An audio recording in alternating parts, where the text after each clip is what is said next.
Venezuela is reaching out to the international community, accusing the United States of interfering in its international affairs.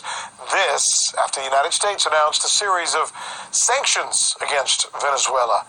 RT's Dan Cohen has this story. He's joining us now from our studios. Dan, what you got? Well, Rick, Colombian President Ivan Duque spoke at the Organization of American States this morning.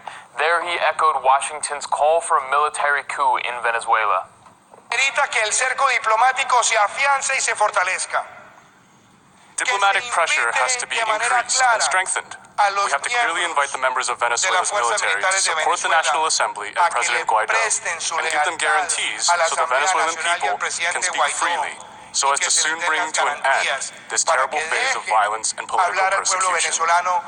This comes a day after Venezuelan President Nicolas Maduro revealed in an exclusive interview with AP that his foreign minister, Jorge Arreaza, held secret meetings with U.S. Special Envoy to Venezuela, Elliot Abrams, even as the Trump administration threatened to overthrow the government.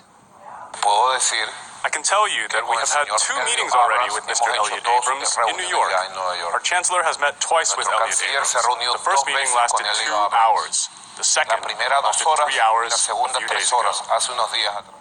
Now, in the January 26th meeting, Abrams reportedly threatened a military invasion and lashed out at Arreaza for allegedly allying with Russia, Cuba, and Hezbollah. The second meeting on February 11th came 4 days after Abrams said, quote, "The time for dialogue with Maduro has long passed."